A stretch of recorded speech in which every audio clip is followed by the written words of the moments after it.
Eu me envolvi com engano, me envolvi com satanismo. Comecei já aos 17 anos de idade a ser aliciado pela alta magia, pelo satanismo. Acabei ingressando oficialmente aos 18 anos e fiquei até os 25 anos ali servindo ao diabo. Que tipo de denominação ele podia usar? O irmão era um bruxo, um mago? Se é que tem diferença? Eu diria um satanista. Satanista. Hoje eles se intitulam com um termo, eles usam uma terminologia própria hoje, que eles usam, se autodenominam um grupo chamado Irmandade. Né? É um grupo, uma organização mundial, tem braços em várias seitas, em vários segmentos da nossa sociedade mundial, e tem como objetivo principal, central, preparar o cenário global para a vinda do recebimento do anticristo. Como é que eles fazem isso? Bom, eles vão utilizar vários subterfúgios para isso, existem várias ferramentas para isso. Primeiro, eles vão ter que se preocupar com a igreja, porque a igreja tem um poder dado por Deus de oferecer resistência ao diabo. Então, para isso, eles vão contaminar a igreja, exatamente como a Bíblia diz, os lobos entrariam no nosso meio, esses lobos entrariam disfarçados de ovelhas, espalhariam em nosso meio doutrina de demônios e fariam até mesmo sinais e prodígios para enganar até, se possível, os eleitos. Então, imagina, a igreja ela é comparada ao corpo. Vamos imaginar o nosso corpo físico aqui. Nosso corpo ele tem um sistema imunológico, ele vai ser responsável pelo sistema de defesa do corpo. Se esse sistema de defesa ele baixa, a sua resistência baixa, vai entrar um vírus, uma contaminação. Então esse tipo de contaminação está entrando no corpo de Cristo. E estão havendo erupções dessas manifestações do nosso meio. Nós estamos vendo aí o corpo de Cristo doente, muitas vezes dividido, muitas vezes ensoberbecido, entrando mentira, corrupção. O irmão pode dar, por exemplo, um exemplo concreto de algum tipo de atitude assim estratégica desse grupo dentro da igreja? Existem dezenas de métodos, né, para neutralizar a igreja, neutralizar ministérios. Eu vou procurar sumariar e vou me ater ao mais utilizado. Existem várias estratégias para isso, até o mais utilizado. Primeiro, é claro, vai ser envenenar o corpo de Cristo com uma contaminação. Eu vou desmembrar essa contaminação para ficar mais claro. E o pior seria matar o corpo de Cristo, ou seja, matar ministérios. A noiva não vai ser abatida, mas ministérios vão ser destruídos e muitos, infelizmente, vão ser deixados para trás. Então, o que acontece? Imagina que uma caixa de som, ela está ali preservada, né? Funciona quando passa corrente elétrica sobre ela. Se você tirar essa caixa de som da eletricidade, da fonte de energia, essa caixa de som, embora tenha aparência de caixa de som, ela não faz mais a função dela, não produz mais som. A igreja, embora a igreja possa ter aparência de igreja, se essa igreja for desplugada do plugue do céu, deixa de fluir sobre ela o Espírito Santo, e aí sim aquele ministério morre. Vai entrar doutrina humana ali. A principal estratégia é divisão. Satanás sabe que uma igreja dividida não vai prevalecer. Caso dividida, não prevalece. Então, como é que ele vai utilizar a estratégia de divisão? O satanista se infiltra na igreja, vai procurar de forma principal, vai colocar como sua ênfase de objetivo cargos de liderança, mas não uma liderança como sendo um líder da igreja, do ministério. Vai procurar lideranças menores. É mais fácil você enganar um grupo de 8, 10 pessoas do que enganar 300, 400. Então, ele se infiltra numa célula, numa reunião de oração, num grupo menor. Ali ele pega a entidade, cada satanista ele está ligado a algumas entidades. Então, no meu caso, eu tinha um tal do Abraxas lá, que dizia que era o meu guardião, né? Quer dizer, a imagem que eles procuravam passar para mim através do engano. Então, você entra ali, a entidade te aponta quem você pode atacar com feitiço e quem não pode. Então, o feitiço ele vai encontrar, maldição encontra pouso, quando existe um ponto de contato, que é o pecado, a legalidade. O Satanás é um ser legalista, ele precisa de um elo para tocar na sua vida. E ele começa a espalhar boatos. Vai dizer, olha, sabe uma coisa? Vou dizer uma coisa para vocês, meus irmãos, um grupo pequeno. Olha, o pastor da nossa igreja, Deus está me revelando agora, o pastor da nossa igreja está adulterando a esposa. O pastor da nossa igreja é satanista. Olha, o nosso líder está desviando o dinheiro da igreja, mas não contem isso para ninguém, né? Não falem para ninguém, vamos apenas orar.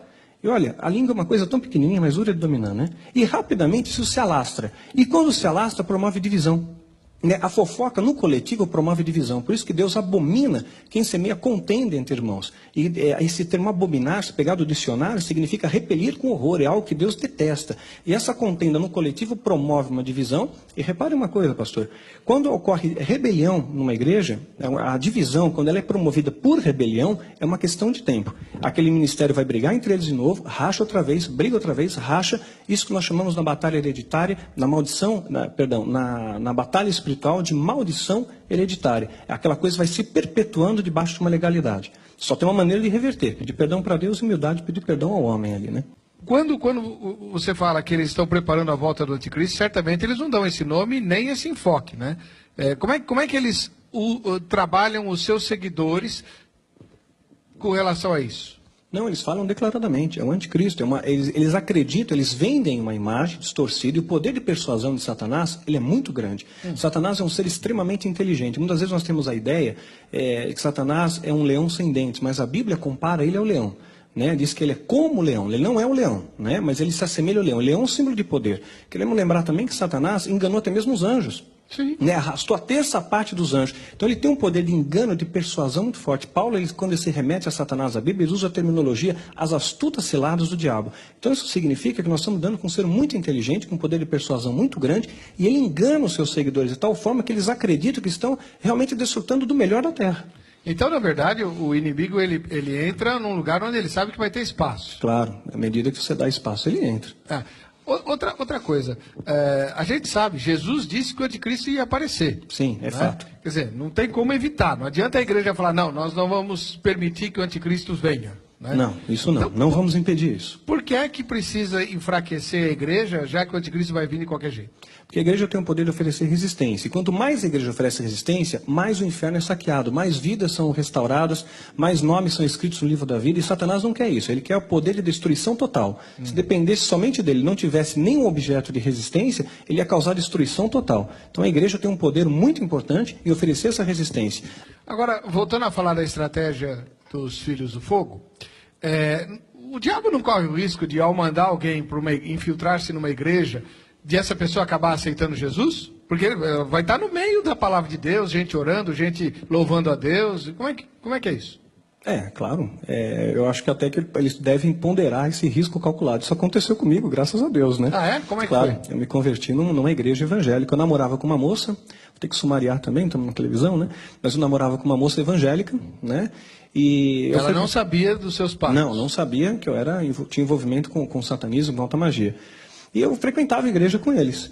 E naquela igreja, eu me divertia de ir. Porque o líder de louvor daquela igreja, ele não era satanista, mas ele tinha um ponto de legalidade, tinha um pecado, e fazia com que houvesse uma contaminação naquele louvor, um louvor que não passava do teto. E eu via as entidades, via os demônios ali. Até que uma ocasião, que eu fui naquela igreja, eu vi um pastor ali pregar. Eu nunca tinha visto aquele homem pregar até então, mas a hora que ele subiu no púlpito, aqueles demônios recuaram, se afastaram. Eu senti dele um ódio, uma ira, um ódio que ser humano não é capaz de sentir, um ódio que vem do inferno. E tentei lançar um feitiço contra ele naquele dia, não deu certo. Noutra ocasião, aquela moça tentou marcar, a moça que namorava comigo, marcou um encontro, uma reunião com aquele pastor. Eu fiz feitiços, encantamentos contra ele a noite inteira e pensei que ia matá-lo, né? No dia do encontro ele não foi, pensei que realmente ele tinha morrido. E aí marcamos 3 vezes esse encontro, né? As 3 vezes eu fiz encantamentos, feitiços, pedi mais ajuda de outros feiticeiros e todas as vezes ele foi sendo preservado. Foi acontecendo milagres, ele foi sendo preservado. Né? Eu estou sumariando bastante isso aí. Quando eu conto no seminário, é 40 minutos. Aqui eu estou compactando. E até que ele acabou indo num desses encontros. Na última vez eu tinha certeza que o homem ia morrer. Né? E quando ele apareceu, eu não conseguia nem olhar para ele. Era um homem cheio do poder do Espírito Santo. Eu não sabia o que era isso. Mas a impressão é que se eu olhasse para ele demais, se eu tocasse nele, eu ia cair por terra. Ele me levou para a sala dele, eu entrei primeiro, ele entra atrás de mim, tranca a porta-chave. Quando trancou a chave, eu falei, poxa, a coisa vai pegar para o meu lado aqui, né? Rapidamente eu olhei para a janela e vi grades na janela. Num cálculo rápido mental, descobri que eu tinha que emagrecer muito para passar por aquelas grades. E aqui eu falei, pastor, eu não quero mais falar com o senhor não, eu preciso ir embora. Né? E ele falou, olha, eu não vou falar com você não, filho. Você não quer conversar, não vou conversar, vou apenas orar por você. Impôs as mãos sobre minha cabeça, perdi a consciência, e foi uma guerra, foram 3 horas e meia ali. E... Ele sabia? Não sabia. Ele sabia apenas que alguma coisa estava de errado comigo. Tá. Quando ele orou, manifestou uma entidade e ali foi uma guerra. E quando eu saí de lá realmente renovado, transformado por Jesus. E a tua irmandade, não foi atrás de você? Claro que foi, até hoje. Ah, é? Não desistem, não. Mudam as estratégias, Existe né? risco de vida para quem abandona a irmandade? Existe sim. Nós somos ameaçados e houve muitos atentados contra a minha vida, contra a minha pessoa, contra a minha família, que me fez já mudar de casa 3 vezes.